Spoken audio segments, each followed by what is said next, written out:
আসসালামু আলাইকুম ক্লাস 5। আজকে আমি তোমাদের আলোচনা করব তোমাদের পাঠ্য মায়াতর উপরে।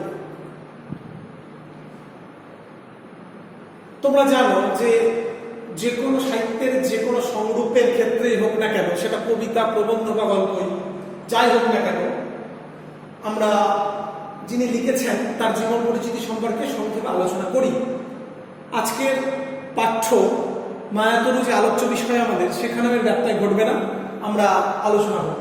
কবি অশোক বিজয় রাহা, এই কবিতাটি কবিকে অশোক বিজয় রাহা।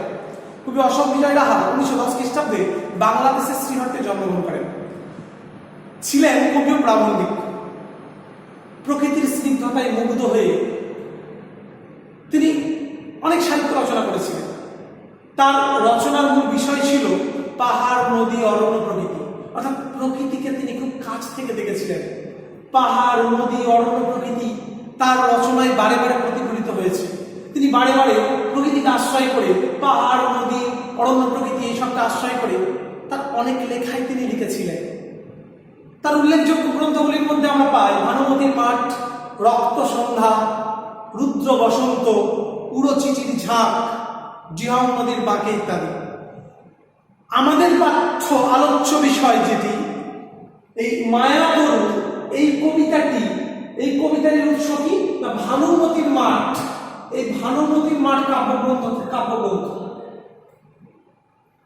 এই ভানুমতির মাঠ কাব্যগ্রন্থ থেকে এই মায়াতরু কবিতাটি গৃহীত হয়েছে।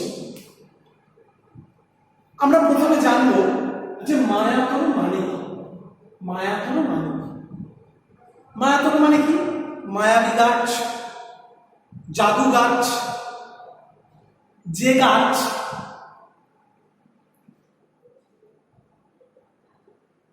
যে এই গাছের, এই যে মায়াবী গাছ, এই গাছের একটা বিশেষ বৈশিষ্ট্য আছে। আমরা বুঝতেই পারছি যে এই মায়াতরু, এই যে কবিতাটির আমাদের যে পাঠ্য, আমাদের আলোচ্য বিষয় যে মায়াতরু, তরু মানে কি গাছ, মায়াবী গাছ, জাদু গাছ। অর্থাৎ এর একটা বিশেষ বৈশিষ্ট্য আছে, অন্যান্য গাছের ক্ষেত্রে যেটা লক্ষ্য করা যায় না, কিন্তু আমাদের আলোচ্য এই কবিতার গাছটি একটা বিশেষ বৈশিষ্ট্য আছে, একটা আলাদা বৈশিষ্ট্য আমরা প্রত্যক্ষ করি, যেটা অন্যান্য গাছে লক্ষ্য করা যায় না। এই জন্য এই কবিতাটি, এই যে মায়াতরু, মায়াবী গাছ বা জাদু গাছ, ঠিক আছে। তো এই আমাদের কবিতার এই গাছটি কি করে না, আমরা জানি যে কবিতার গাছটি আমরা দেখতে পাবো। আমরা কবিতাটির আলোচনা প্রসঙ্গে যখন আমরা কবিতাটি আলোচনা করবো, ডিটেলস একটু পড়ে যাচ্ছি, তো সেখানে দেখতে পাবো যে কি না এই মায়াতরু গাছ, এই গাছ সন্ধ্যে হলে ভূতের মতো নাচ করে, ভালুক হয়ে ভালুকের মতো আমার গড়গড় আওয়াজ করে, বৃষ্টি হলে কম্প দিয়ে ঝড় আসে। তো এই যে গাছ, গাছের যে বিচিত্র রূপ, গাছের আমাদের আলোচ্য এই মায়াতরু কবিতায় গাছের যে বিচিত্র রূপ কবি কল্পনায় ধরা পড়েছে। একটি গাছের মায়াবী বিচিত্র রূপের প্রকাশ হলো আমাদের আলোচ্য কবিতা। আমাদের এখন যদি তোমাদের মনে প্রশ্ন জাগে, প্রশ্ন জাগাটা স্বাভাবিক যে স্যার, একটা গাছ কখনো এরকম ভাবে এরকম সন্ধ্যা হলে ভূতের মতো নাচ করতে পারে কি, কিংবা ভালুকের মতো গড়গড় করতে পারে কি, কিংবা বৃষ্টি হলে গাছের কি ঝড় আসে? তোমাদের মনে প্রশ্ন জাগাটা স্বাভাবিক, কিন্তু এর উত্তর আমি বলবো না। ঠিক বলেছ, হ্যাঁ, এটা কখনোই সম্ভব নয়। বৃষ্টি হলে গাছের ঝড় কিভাবে আসবে, তারপরে ভালুক হয়ে কিভাবে গড়গড় করবে? কিন্তু এখানে কবিতাটা ভালো করে লক্ষ্য করতে হবে, আমাদের ভালো করে ব্যাখ্যা করতে হবে। এবং এই যে আমি ভালো আশা করছি তোমরা বুঝবে, আমি কবিতাটা যখন কবিতাটির মূল যে টেক্সট আছে সেখানে ব্যাখ্যা করবো, অবশ্যই বুঝবে। এখন ভালো করে শুনো। আমরা জানি যে সাহিত্যিকরা আকাশ থেকে পড়েন না, তিনি আমাদের সমাজেরই একজন। নাজিম ইকবাল বলেছিলেন, রবীন্দ্রনাথ কি বললেন যে কবিতম মনোভূমি রামের জন্মভূমি অযোধ্যার চেয়ে সত্য যেন। এটা নিয়ে প্রশ্ন উঠে গেছিল যে কবিরা তো কল্পনাকে আশ্রয় করে, কল্পনার মায়াজাল বিস্তার করে কবিতা লেখে, ওখানে বাস্তবের সংস্পর্শ আছে কি? কিন্তু আমরা বলবো হ্যাঁ আছে। এই জন্যই রবীন্দ্রনাথ বলেছিলেন যে কবি তব মনোভূমি রামের জন্মভূমি অযোধ্যার চেয়ে সত্য যে মুখ। কবির মনোভূমিকে একটা আলাদা মাত্রা এনে দিলেন রবীন্দ্রনাথ। বাংলা সাহিত্যে দেখালেন যে কবির মনোভূমি রামের জন্মভূমি অযোধ্যার চেয়েও সত্য। এটা রবীন্দ্রনাথ বললেন কবিতায়। সমকালীন সমাজ বাস্তবতাকে কেন্দ্র করে সাহিত্যিকরা তার লেখার মধ্যে সেই সমকালীন সমাজ বাস্তবতাকে ফুটিয়ে তোলেন। আমাদের এখানেও কিন্তু এই মায়াতর কবিতার ক্ষেত্রে তার ব্যতিক্রম নয়। দেখো ভালো করে, বাস্তব প্রকৃতির যে ঋতু বৈচিত্র্য লক্ষ্য করা যায়, আমরা জানি যে এই যে গ্রীষ্ম বর্ষা শরৎ হেমন্ত শীত বসন্ত, এই যে ঋতু বৈচিত্র্য, সেটা কিন্তু আমরা প্রত্যেকে তার সাক্ষ্য বহন করি। আমরা কি জানি যে বৃষ্টি হলে প্রথমে ধরো শীতকালে গাছের পাতা ঝরে যায়, বৃষ্টি হয় যখন আবার নতুন করে গাছের পাতা কি করে ধরে, কচি কচি পাতা জন্ম হয়।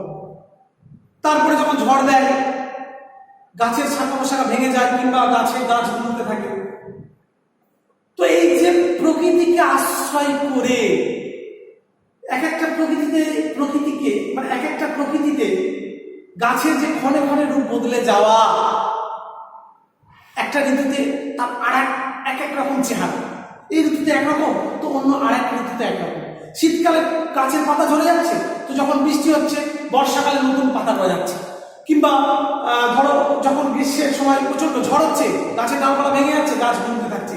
এই যে প্রকৃতির যে বিচিত্র রূপের প্রকাশ, ক্ষণে ক্ষণে তার রূপ বদলে যাওয়া, এটা কিন্তু আমাদের কবি অশোক বিজয় রাহা কল্পনাকে আশ্রয় করে, কল্পনার মায়াজাল বিস্তার করে তিনি তার কবিতার মধ্যে সেই পটভূমিটাকে তুলে ধরেছেন। এই যে প্রকৃতির যে ক্ষণে ক্ষণে রূপ বদলে যাওয়া, একটা গাছের যে বারে বারে রূপ বদলে যাওয়া, বিচিত্র ঋতুর যে আমরা জানি বিচিত্র ঋতুর সমাহার আমাদের একটা বছর, 6টা ঋতুর সমাহার, মানে গ্রীষ্ম বর্ষা শরৎ হেমন্ত শীত বসন্ত, এই 6টা ঋতুর সমাহারে একটা বছর কাটে। তো সেই এক একটা ঋতুতে এক একটা গাছের মানে এক একটা ঋতুতে গাছের চেহারা বদলে যায়, রূপ বদলে যায়, সেটাকেই কিন্তু অশোক বিজয় রাহা তুলে ধরলেন কবিতার মধ্যে। এবং সেখানে কবির কল্পনার বিস্তার ঘটেছে। কবি কল্পনাকে আশ্রয় করে গাছের যে রূপ বদলে যাওয়া, তার বিচিত্র মায়াবী রূপকে তিনি এই কবিতার আলেখ্য করে তুলেছেন। আমরা এবার আমাদের আলোচ্য মায়াতর কবিতাটিতে প্রবেশ করছি। তোমরা সঙ্গে টেক্সটটা দেখবে। এক যে ছিল গাছ, সন্ধে হলে দুহাত তুলে জুড়ত ভূতের নাচ। আবার হঠাৎ কখন বনের মাথায় ঝিলিক মেরে চাঁদ উঠত যখন, ভালুক হয়ে ঘাড় ফুলিয়ে পড়তো সে গড়গড়। বৃষ্টি হলে আসতো আবার কম্প দিয়ে ঝড়। এক যে ছিল গাছ, একটা গাছ ছিল, ভালো করে বোঝো, একটা গাছ ছিল। যখন সন্ধ্যা হতো, অর্থাৎ গাছের এক একটা সময় এক একটা রূপ বদলে যাওয়া, দেখো কবি কল্পনাকে আশ্রয় করে কিন্তু গাছের যে বিচিত্র রূপ সেটাকে কিন্তু তুলে ধরলেন। একটা গাছ ছিল, আমরা জানি মায়াবী গাছ, জাদু গাছ। অন্যান্য গাছের থেকে গাছের পার্থক্য আছে, এর একটা নিজস্ব বৈশিষ্ট্য আছে, ভালো করে দেখো। এক যে ছিল গাছ, যখন সন্ধ্যা হতো সে কি করতো, দুহাত তুলে ভূতের মতো নাচ জুড়ে দিত, নাচ শুরু করতো, নাচতে থাকতো ভূতের মতো দুহাত তুলে। কখন না সন্ধ্যা হলো, যখন সন্ধ্যা হতো এই গাছটি কি করতো, কবিতার গাছটি ভূতের মতো দুহাত তুলে নাচতে শুরু করতো। আবার হঠাৎ কখন বনের মাথায় ঝিলিক মেরে চাঁদ উঠতো যখন, ভালু করে ঘাট ফুলিয়ে পড়তো সে গল্প। আবার হঠাৎ যখন বনের মাথায় কি উঠতো না, চাঁদ যখন উঠতো, বনের মাথায় একটা বন, ধরো সেই বনের মাথায় অরণ্য। তো প্রথমে আমি কি বলেছি, যখন সন্ধ্যা হতো সে ভালুকের মতো দুহাত তুলে নাচ জুড়ে দিত। আবার হঠাৎ যখন ঝিলিক মেরে চাঁদ উঠতো বনের মাথায়, আবার হঠাৎ করে বনের মাথায় ধরো অরণ্য প্রকৃতি তার মাথার উপরে যখন ঝিলিক মেরে চাঁদ উঠতো। ঝিলিক মানে কি,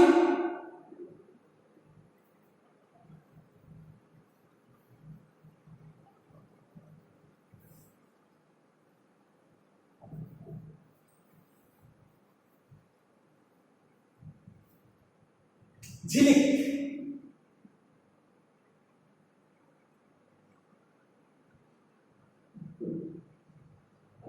তীব্র ক্ষণস্থায়ী আলোর ছটা, তীব্র ক্ষণস্থায়ী আলোর ছটা,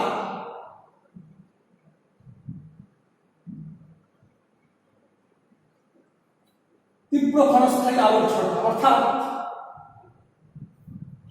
তীব্র কিন্তু সেটা অল্পক্ষণ, ক্ষণস্থায়ী। এটা হঠাৎ করে আলো জ্বলে উঠলো আবার নিয়ে গেল, অল্পক্ষণ রইল, ক্ষণস্থায়ী আলোর ছটা। তো আবার প্রথমে আমরা কি পেলাম, সন্ধ্যা হলে সেই এই আমাদের কবিতার গাছটি সন্ধ্যা হলেই ভূতের মতো নাচ চলত। আবার কি হতো না, যখন বনের মাথায় ঝিলিক মেরে চাঁদ উঠত, সে কি করতো, ভালুক হয়ে ঘাড় ফুলিয়ে করতো সে গড়গড়। অর্থাৎ ভালুক যেমন ভাবে রেগে গেলে, গড়গড় মানে রেগে গেলে ক্রোধের যে বহিঃপ্রকাশ, রেগে যাওয়ার পর যে শব্দটা, একটা বিশেষ শব্দ গড়গড় গড়গড় করে, সেরকম আমাদের এই কবিতার গাছটিও কি করতো না, যখন বনের মাথায় ঝিলিক মেরে হঠাৎ করে চাঁদ উঠলো, সঙ্গে সঙ্গে ধরো বনের মাথায় হঠাৎ করে চাঁদ উঠলো ঝিলিক মেরে, তীব্র ক্ষণস্থায়ী আলোর ছটা, ঝিলিক মেরে যখন চাঁদ উঠলো, আমাদের এই কবিতার গাছটি কি করলো, ভালুক হয়ে, ভালুকের মতোই কি করলো না, ভালুক হয়ে ঘাড় ফুলিয়ে গড়গড় গড়গড় আওয়াজ করছে। ভালো করে বুঝছো?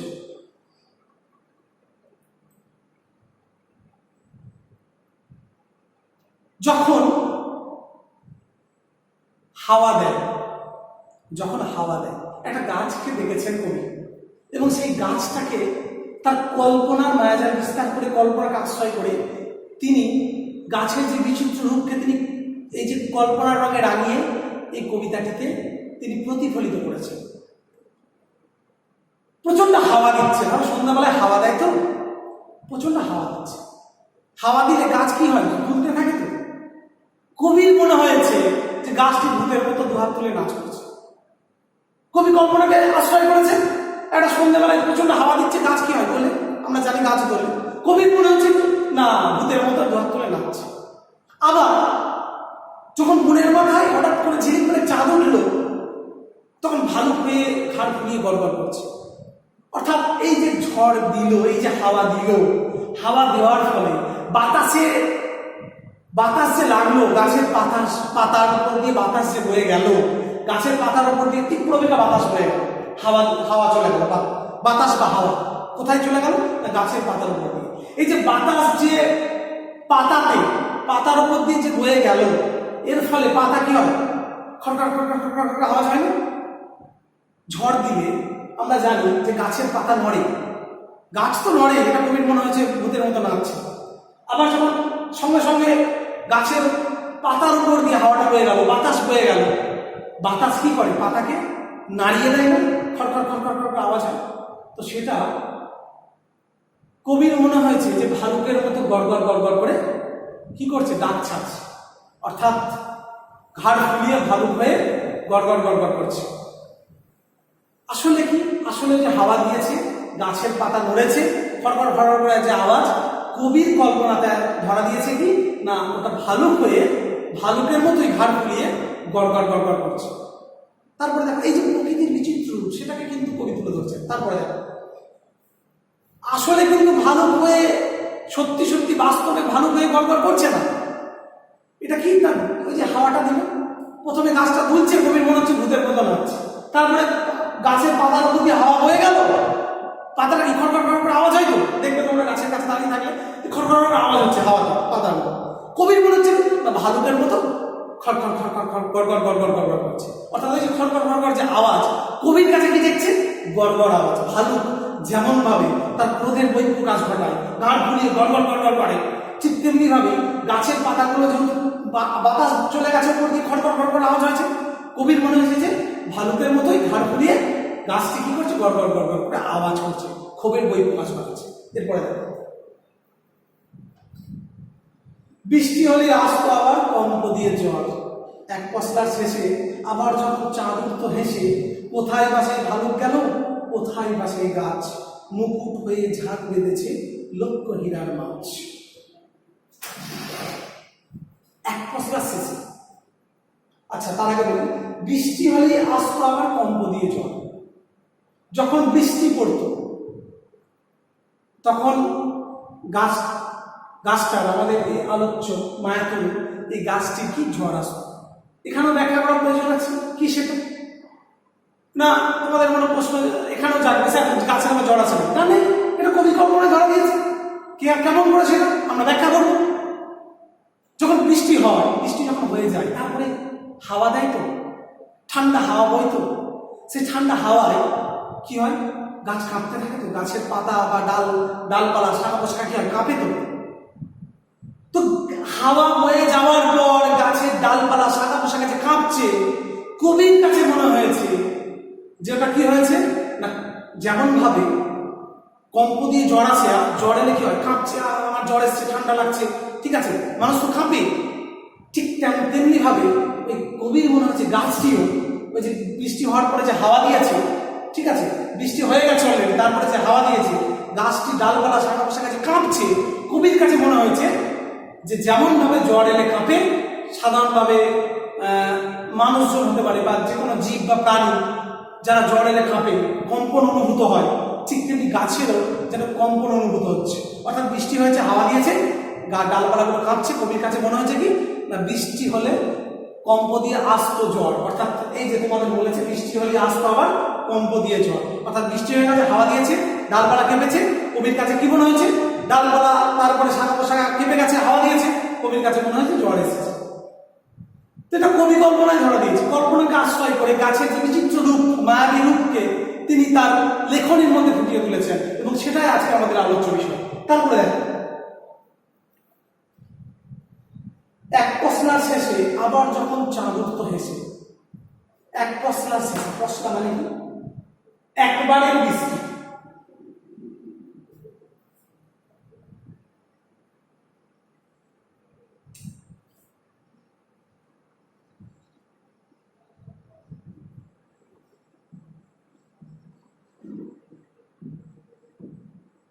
একবারের বৃষ্টি, একবারের বৃষ্টি অর্থাৎ 14 নভেম্বর বৃষ্টি এলো, হয়ে গেল, এটা হলো পশলা।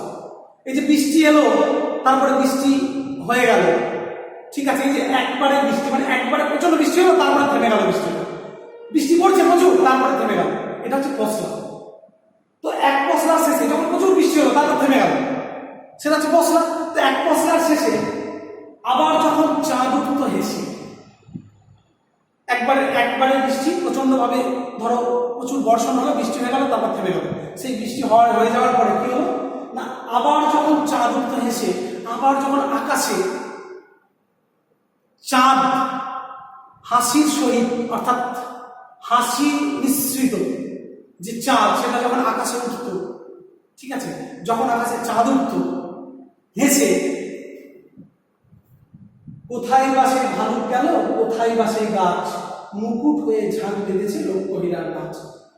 তো কবি কি বলছেন, যখন এক পশলা বৃষ্টি হয়ে গেল, একবারের বৃষ্টি, একবারের বৃষ্টি, একবারে, ভালো করে দেখো, একবারের বৃষ্টি, প্রচন্ড বৃষ্টি হয়ে গেল, থেমে গেল, তারপরে যখন আকাশে চাঁদ যখন হেসে উঠলো, অর্থাৎ চাঁদ দেখা দিল, হাসি মিশ্রিত, অর্থাৎ হাসির সহিত চাঁদের উদয় হলো আকাশে, তাই তো, চাঁদের উদয় হলো আকাশে, চাঁদ যখন উঠলো তখন কবি কি দেখলেন, যে সে ভালুক আর নেই, কোথায় সে ভালুক গেল, ভালুকের মতো যে গড় করে কবির কাছে কল্পনার মায়াজাল বিস্তার করেছে, কল্পনাকে আশ্রয় করে কবির মনে হয়েছে, কারণ কবি কল্পনায় ধরা দিয়েছে ভালুকের মতো গড় আওয়াজ গাছে। তারপরে যখন এক পশলা শেষে প্রচন্ড বৃষ্টি হয়ে গেল, থেমে গেল বৃষ্টি, একবারের বৃষ্টি, ওই যে বৃষ্টি হয়ে যাওয়ার পর থেমে গেল, তারপর আকাশে যখন চাঁদ উঠলো হেসে, কবির কাছে মনে হলো আর তো ভালুক নেই, কোথায় বা সেই ভালুক, কোথায় ভালুক কোথায় গেল, কোথায় বা সেই গাছ, সেই ভালুক, যে ভালুকের মতো যে কবির কল্পনায় ধরা দিয়েছিল, যে ভালুকের মতো গড় করছিল, কিন্তু যখন বৃষ্টি হয়ে গেল, যখন আকাশে চাঁদ উঠলো হেসে, তখন কবির কাছে ধরা দিল, কবির কল্পনায় ধরা দিল সে ভালুক আর নেই, কোথায় বা সেই ভালুক, আর ভালুক নেই, ভালুকের অস্তিত্বই নেই, কোথায় বা সেই গাছ, মুকুট হয়ে ঝাঁক বেঁধেছে লক্ষ্যহীরার মাছ, বলছে কোথায় বা সেই গাছটাই বা কোথায় গেল, আর ভালুকটাই বা কোথায় গেল। কবির কাছে কি মনে হচ্ছে, যে লক্ষ্যহীরের মাছ ঝাঁক বেঁধেছে, হিরে হচ্ছে মূল্যবান, আমরা জানি প্রচুর যা মূল্য ধাতু, মূল্যবান ধাতু, সে মূল্যবান ধাতু হলো হিরে। তো চকচক চকচক চকচক করে। তো কবির কাছে মনে হয়েছে যখন বৃষ্টি হয়ে গেল, যখন আকাশে চাঁদ উঠলো হেসে, তখন সে ভালু কর হইল না, গাছ হইল না, কি হয়ে গেল?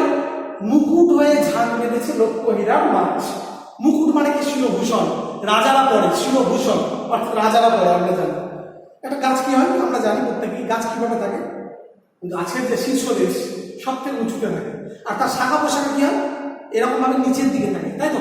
শাখা পোশাখা নিচের দিকে থাকে, আর গাছের শীর্ষদেশ সর্বোচ্চ, একদম শীর্ষদেশ সব থেকে উপরে থাকে শীর্ষদেশটা।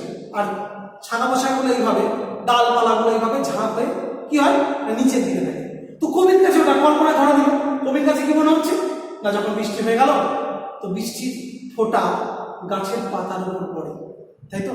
এক পশলা বৃষ্টি হয়ে যাওয়ার পর গাছ থেকে দেখতে টিপ টিপ টিপ টিপ করে বৃষ্টি পড়ে, কি সুন্দর লাগে আমাদের মন মানে ইচ্ছা করে যে আমরা যতই বলি না কেন আমরা ভিজবো না, কিন্তু ওই যে গাছের মধ্যে যে বৃষ্টিটা পড়েছে তার ফোঁটাটা সে গাছের নিচে দাঁড়াতে, যখন প্রচন্ড গরম করছে আমাদের, তো হঠাৎ করে বৃষ্টি হলো এবং এক পশলা বৃষ্টি হয়ে যাওয়ার পরে তার যে প্রকৃতির যে এক অসাধারণ রূপ আমাদের মনকে আকৃষ্ট করে, আমরা মুগ্ধ হয়ে যাই। আমাদের ইচ্ছা করে গাছের ওই যে উপরে টিপ টিপ টিপ টিপ করে যে বৃষ্টি পড়ছে, আমরা যদি একটু দাঁড়িয়ে ভিজতে পারতাম তাহলে বোধহয় ভালো লাগতো। তো এটা আমাদের প্রত্যেকেরই প্রকৃতিকে ভালোবাসার একটা বহিঃপ্রকাশ। আমরা প্রত্যেকেই প্রকৃতিকে ভালোবাসি, প্রকৃতির স্নিগ্ধতায় মুগ্ধ হই। তো ঠিক তেমনি গাছের মধ্যে ওই যে টিপ টিপ টিপ টিপ করে বৃষ্টি পড়ে, অর্থাৎ বৃষ্টি হয়ে যাওয়ার পরে গাছের মধ্যে দেখবেন ফোঁটা ফোঁটা থাকে, ফোঁটা ফোঁটা লেগে থাকে, এবং বৃষ্টি হয়ে যাওয়ার পরে, বৃষ্টি থেমে যাওয়ার পরেও গাছ থেকে টিপ টিপ টিপ টিপ করে ঝরে পড়ে।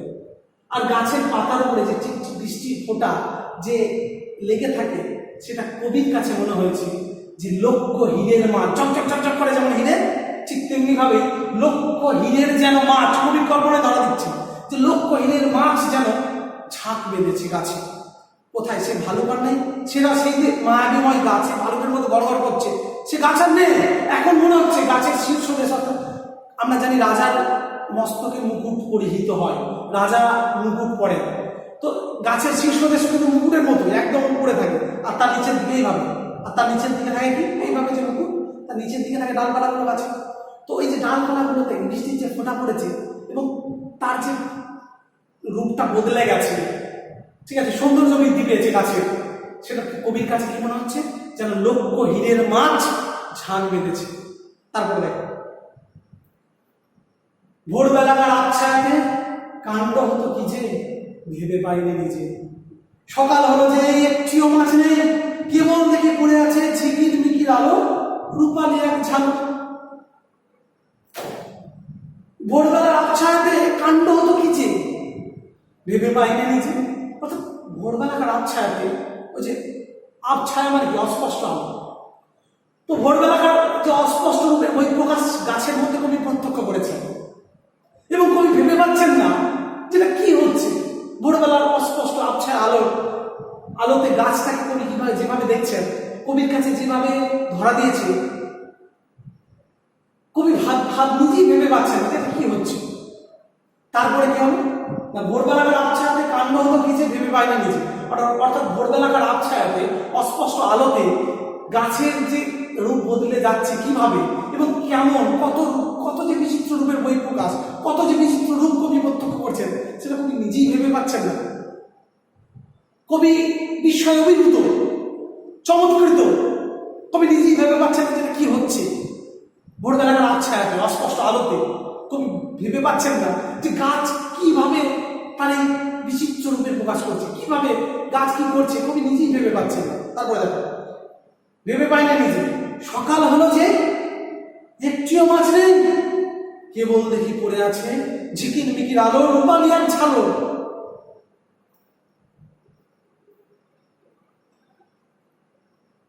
সকাল হলো যে, যখন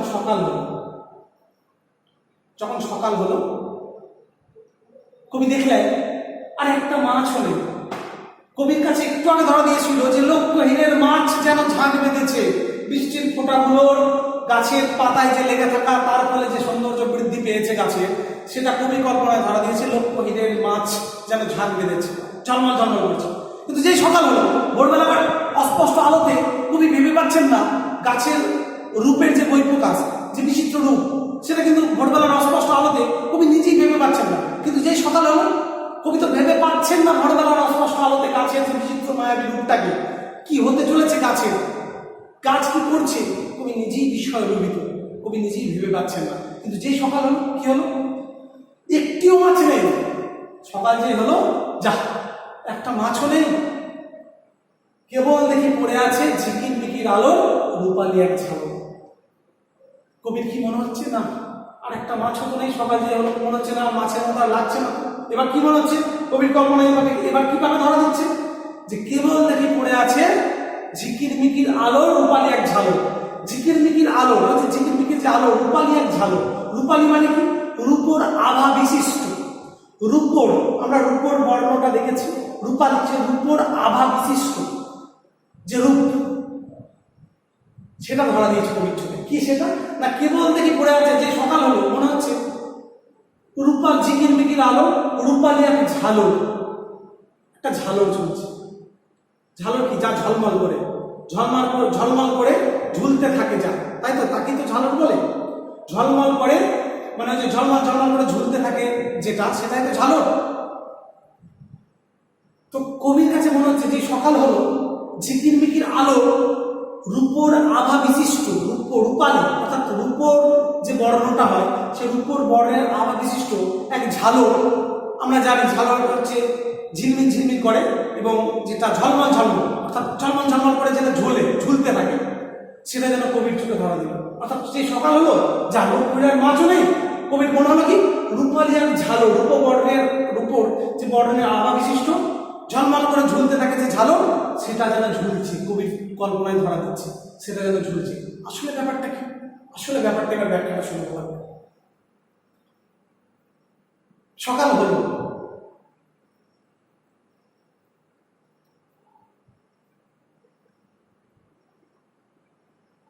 আমরা জানি যে সকালবেলার তীব্র আলো,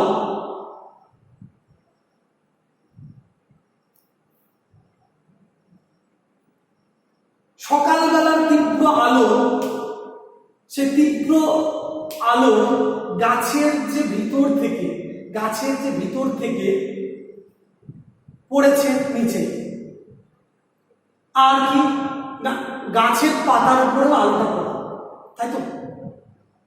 তো গাছের ভিতর থেকে যে আমরা জানি যে গাছের ভিতর থেকে যে আলোটা পড়েছে নিচেতে এবং গাছের পাতার উপরে পড়েছে, তার ফলে কি দেখা দিয়েছে, তার ফলে ওই যে লক্ষ হীরের মাছ ঝাঁক বেঁধেছে, দেখো সকলে যে কোথায় বাসে ভালুক গেল, কোথায় বাসে গাছ, মুকুট হয়ে ঝাঁক বেঁধেছে লক্ষ হীরার মাছ। তো যখন আকাশে চাঁদ উঠেছে, বৃষ্টি হয়ে গেছে অলরেডি, বৃষ্টির ফোঁটাগুলো গাছের পাতার উপর পড়েছে, এবং এখানে আরেকটা ব্যঞ্জনা আছে, সেটাও বলা ভালো, সেটা অবশ্যই আমাদের বলা আবশ্যক। সেটা কি না, জোনাকি পোকা দেখেছো তো, জোনাকি পোকা। এবং জোনাকি পোকা, আমি এটা বলছি কারণ শেষের ব্যাখ্যাটার প্রয়োজনার্থে আমি এটা বলে দিচ্ছি, কারণ অবশ্যই শেষের ব্যাখ্যাটা তাৎপর্য হয়।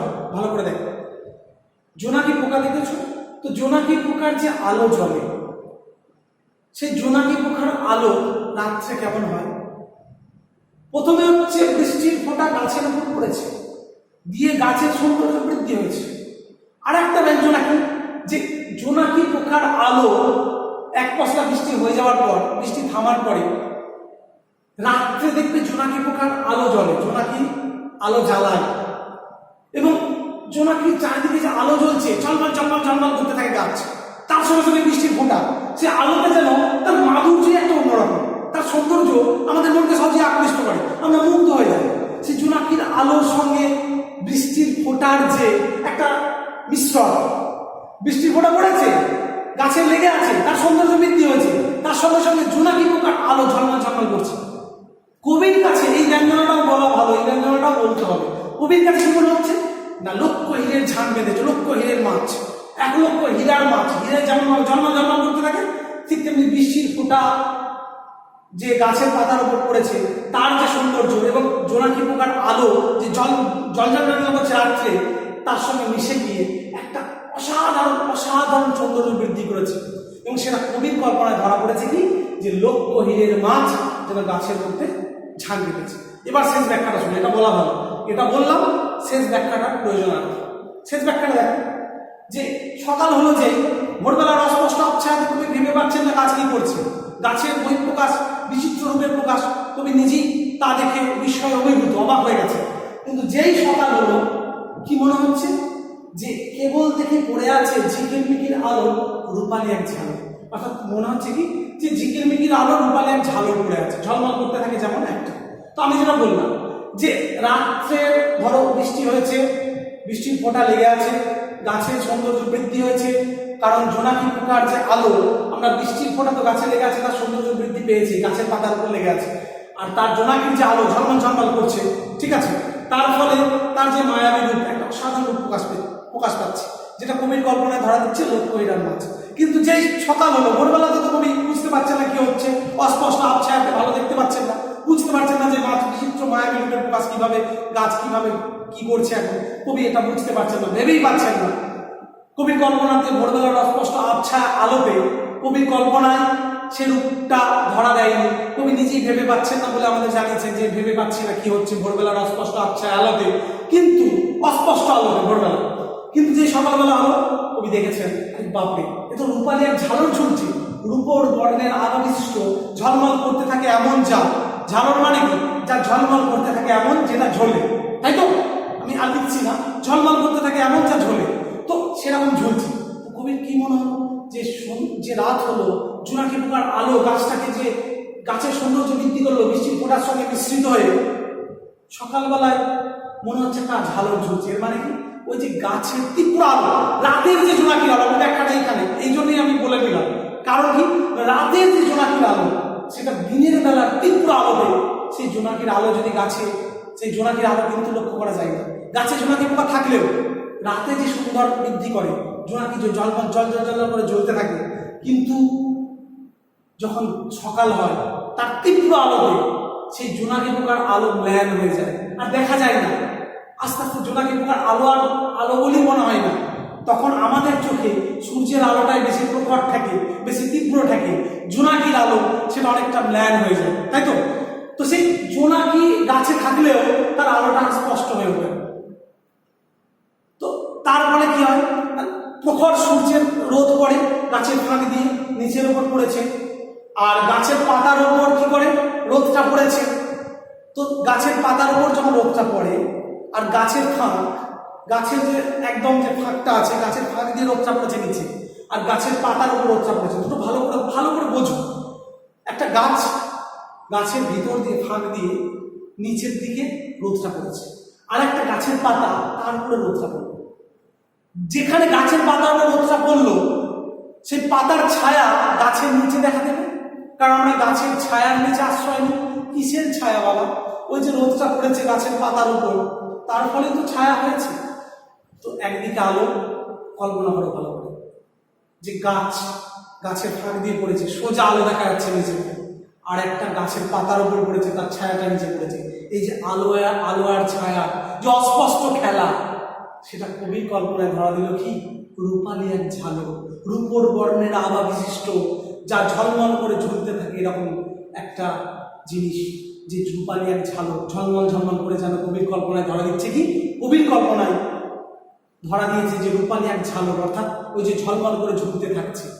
তো এটা কিন্তু বাস্তবে ঝলমল করে ঝুলতে থাকছে, এই যে ঝালর, এটা নয়, ওই যে আলো আর ছায়ার যে অস্পষ্ট খেলা, ওই যে গাছের ফাঁক দিয়ে পড়েছে সোজা নিচে আলো, এবং পাতার উপর পড়েছে তার যে ছায়াটা, পাতার উপর সূর্যের আলো পড়েছে, তার যে ছায়াটা নিচে পড়েছে, একদিকে আলো একদিকে ছায়া, একদিকে আলো একদিকে ছায়া। তো আলো ছায়া যে অস্পষ্ট খেলা, এটা কবির কল্পনায় কি মনে হচ্ছে, এবং ঝলমল করে ঝুলতে থাকছে, অর্থাৎ কবির কল্পনায় ধরা দিচ্ছে রূপালী এক ঝালর, রূপোর বর্ণের আভা বিশিষ্ট এক ঝালর। সকাল বলেই যেন যেভাবে ঝোলে, ঠিক তেমনি ভাবে আলো পড়েছে, সকালের তীব্র আলো, এবং ওই যে ইয়েটা পড়েছে পাতার উপর আলোটা পড়েছে, তার যে ছায়া, এই যে আলো ছায়ার অস্পষ্ট খেলা, এই যে আলো ছায়ার যে ঝালরের মতো যে ঝলমল করছে। আর দেখবে তোমরা দেখতে পাবে সেটা, একদিকে আলো একদিকে ছায়া। তোমরা এটা প্রত্যক্ষ করবে যে যখন গাছের পাতার ছায়াটা পড়ে আর আলোটা পড়ে, যেন মনে হচ্ছে কোনো একটা কিছু ঝুলছে। আর তারপরে কি হয়, যখন দোলে, যখন হাওয়া দেয়, কি হয়, দুলতে থাকে না। আলো পড়েছে, গাছের পাতার উপর ছায়া পড়েছে, ভালো করে বোঝো, আমি এটা বেশি করে ব্যাখ্যা করছি। আলো পড়েছে আর গাছের পাতার উপর আলো পড়েছে, একটা পুরো ফাঁক দিয়ে আলো পড়েছে, একটা পাতার উপর আলো পড়েছে, তারপরে আলো ছায়া চলছে, অস্পষ্ট খেলা। আর যখনই এটা হাওয়া দেবে তখন কি হবে, দুলতে থাকবে গাছের ডালপালা, ছায়াটা কি হবে, দুলতে থাকবে। কবির কাছে কি মনে হচ্ছে, ঝলমল করে ঝুলতে থাকছে, জানো ওই যে ঝালক, রূপালি এক ঝালক, সকাল হলেই পড়ে আছে ঝিকির মিকির আলো, রূপালি এক ঝালক। এই যে ঝিকির মিকির আলো, আলো ছায়া, ঝিকির মিকির আলো, হাওয়া দিচ্ছে, দুলছে। কবির কল্পনায় ধরা দিচ্ছে কি, ঝিকির মিকির আলো, রূপালি এক ঝালক। ঝালক মানে কি, ঝলমল করে ঝুলতে থাকে এমন যা, তাই ঝালক। ঠিক আছে, তো এইখানে কবিতাটা তোমাদের শেষ হলো। আমরা দেখতে পেলাম যে বাস্তব প্রকৃতি এক একটা সময়ে গাছের যে ক্ষণে ক্ষণে রূপ বদলে যাওয়া, এটা কিন্তু বাস্তবতাকে কেন্দ্র করে লেখা। এই যে গাছের বিভিন্ন সময়ে যে রূপ বদলে বদলে যায়, বিভিন্ন সময়ে গাছের যে চেহারার বদল হয়, তার রূপের বদল হয়, এক একটা সময় এক এক রকম, সেটাকেই কবি কল্পনায় ধরা দিয়েছে। এবং তিনি এই যে কল্পনাকে আশ্রয় করে এই যে ভালুকের সঙ্গে তুলনা করছেন, কখনো বা কখনো ভালুকের সঙ্গে তুলনা করছেন, কখনো ভূতের মতো গাছটাকে কবির মনে হচ্ছে নাচছে। তো এই সমস্ত কল্পনাকে আশ্রয় করে তিনি এই কবিতাটি লিখেছেন। এবং একটা গাছকে প্রত্যক্ষ করে গাছের যে ক্ষণে ক্ষণে রূপ বদলে যাওয়া, এক একটা সময় তার এক এক রকম চেহারা, তাকেই কিন্তু কল্পনার উপর বেশ করে, কল্পনাকে আশ্রয় করে তিনি এই কবিতাটা লিখেছেন। এই জন্য এই কবিতাটাই যে মায়াতুর। কারণ অন্যান্য গাছের থেকে আমাদের আলোচ্য এই কবিতার গাছ একটা আলাদা, কারণ আমরা দেখতে পেলাম এই গাছের বিচিত্র রূপের প্রকাশ। তো এই জন্য এই কবিতার নাম হচ্ছে মায়াতুর। তো আমরা মায়াতুর কবিতাকে আলোচনা করলাম। আজকে আর আমি বেশি কিছু বলছি না, আজকে আমি এখানে ক্লাস শেষ করছি। তার আগে আমি 3-4 মিনিট বলে নেওয়া ভালো, সেটা হচ্ছে, ক্লাসটা যদি একটু দীর্ঘ হচ্ছে তবুও বলে নিই যে তোমাদের অনুশীলনী যা যা প্রশ্ন আছে, সেটা কবিতা হোক, গদ্য হোক, প্রবন্ধ হোক, যা কিছুই হোক না কেন, খুব ভালো করে পড়ে নেবে। অনুশীলনীর যে সমস্ত প্রশ্নগুলো আছে, প্রত্যেকটা প্রশ্ন ইম্পর্টেন্ট, প্রত্যেকটা প্রশ্ন গুরুত্বপূর্ণ, সব প্রশ্ন ভালো করে পড়বে। সেখানে ব্যাকরণ আছে, সেখানে তুমি ব্যাকরণ পাবে, সেখানে তুমি পাবে বিভিন্ন রকম বড় প্রশ্ন, শর্ট প্রশ্ন সবগুলো করবে। বড় প্রশ্ন আমি দেখবে বলে বলে গেছি, এক একটা কবিতা বা প্রবন্ধ বা যখন গদ্য আলোচনা করেছি বা গল্প আলোচনা করেছি, যে এগুলো পড়বে। ঠিক আছে, এইগুলো তোমরা পড়ে নেবে, বা এইগুলো তোমরা পড়বে খুব ভালো করে, বা এইগুলো গুরুত্বপূর্ণ প্রশ্ন। ঠিক আছে, অনেক রকম প্রশ্ন নিয়ে আমি বলেছিলাম তখন। ঠিক আছে, তো তোমরা খুব ভালো করে পড়বে, একটা প্রশ্ন বাদ দেবে না, কারণ সব প্রশ্নই খুব ভালো করে পড়বে। কারণ আমরা জানি বাংলা নিজে থেকে লিখতে হবে, তুমি যতটা তোমার নিজের প্রকাশ দেখাবে তত আমি খুশি হব। অবশ্যই তুমি পারবে, এটা আমার বিশ্বাস, তোমরা প্রত্যেকেই পারবে এবং ভালো করে পড়বে। সমস্ত কবিতা, গদ্য, গল্প, সব যা যা প্রশ্ন আছে, কোনো প্রশ্নই বাদ দেবে না, সব ভালো করে পড়তে থাকবে। অনুশীলনী প্রশ্নগুলো, তোমাদের যে টেক্সটের অনুশীলনী আছে, প্রত্যেকটা প্রশ্ন পড়তে থাকবে, পড়বে, অবশ্যই প্রত্যেকটা প্রশ্ন পড়বে, তাহলে দেখবে সফল হবে। আর একটা কথা বলি যে কবিতার বিষয়বস্তু, ধরো অনেকগুলো কবিতা পড়িয়েছি, সমস্ত কবিতার বিষয়বস্তুগুলো ভালো করে পড়বে। কেন না, বিষয়বস্তু আমরা জানি যে বিষয়বস্তু মানে হচ্ছে কবি কি বলতে চাইছেন, কবিতার যে মূল বিষয়টা তোমার নিজের মতো করে তুলে ধরতে হবে। নিজে থেকে প্র্যাকটিস করো এখন থেকে, যে কবিতাটাতে কবি কি বলতে চাইছেন, তুমি কি বুঝেছো, মূল বিষয়টা সেটা লিখতে হবে। প্রত্যেকটা কবিতার বিষয়বস্তু, যে যে পাঠ্য আছে, সিলেবাস দিয়ে দিয়েছি, সেখানে যা যা কবিতা আছে সমস্ত কবিতার বিষয়বস্তুগুলো ভালো করে পড়ে নেবে। তো এই গেল। আর ব্যাকরণ তো আমি বলেছি, বচন আর পুরুষ বচন আলোচনা, বচন আর লিঙ্গ বা জেন্ডার। আজকে এই পর্যন্ত থাক। আমরা আগের ক্লাসে আলোচনা করেছিলাম যে লিঙ্গ বা জেন্ডার, সেটা নিয়ে ডিটেলস আলোচনা করেছি, সেটা লিখিয়ে দিয়েছি, তোমরা লিখে নিয়েছো আশা করছি, বা বুঝিয়েছি, আর বচনটা তো আগের ক্লাস করিয়েছি। তো খুব ভালো করে পড়তে থাকো, সফল হবে ইনশাআল্লাহ। আজকে আমি এখানে ক্লাস শেষ করলাম, তোমরা সকলে ভালো থাকো, পড়াশোনা করো মন দিয়ে।